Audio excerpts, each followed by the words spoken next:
Hi everyone! Ang atong video karon kay magluto ko og gulay na may subak na karning baboy. Mao ni guys ako ang own recipe, charot.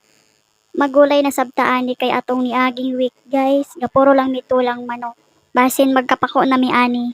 So mao na ni guys, naka-prepared na tanang ingredients na akong lutoon for today's video. So naatay kalamonggay, kalabasa, and also gabi and balatong.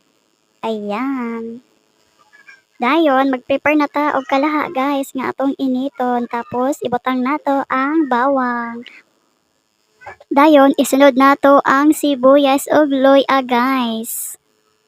Tapos, mix-mix lang. Hangtod mapagod na tanan. Ay, charot dili di ay. Okay nato guys. Sama sa iyang pag-ukay. Ay, mali. Okayo natog tarong di ay kay para mas malami pa jud. Next, unahon nato ang karning baboy kay mao man na ang pinakadugay na maluto.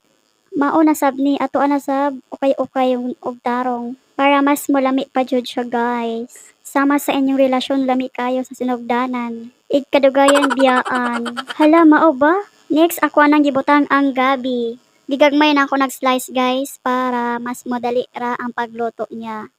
Kay unsa nang oras ako galuto 11 AM. So mauto dali ko og luto kay base mabtan tag 12 AM ay PM pala. Kay ang lunch break sa akong partner is 12 PM. So kailangan bago mag 12 PM is naka-prepared na ni tanan and nakaluto na. Kay para sa makakaon namin ni Baby Kea.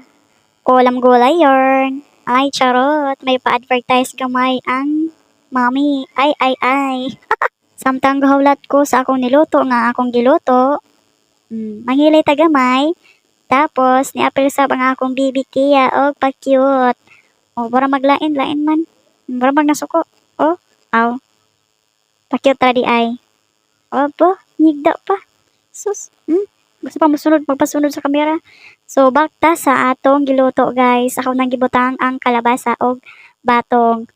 Wala ko na gidungan og luto guys sa gabi kaganina kay ang akong apas para mas malawat pa ang akong gulay. Hala, mao na ni guys.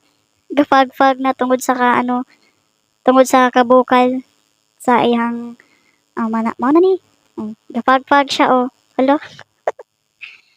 So mao na ni guys, hapit na jud maluto ang atong giluto. Hala.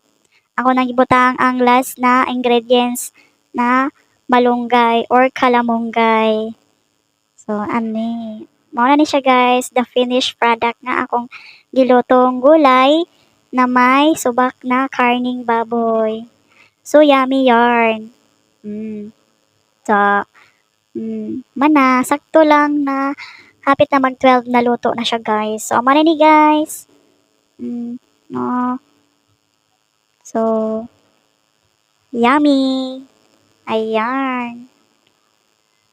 Thank you for watching guys.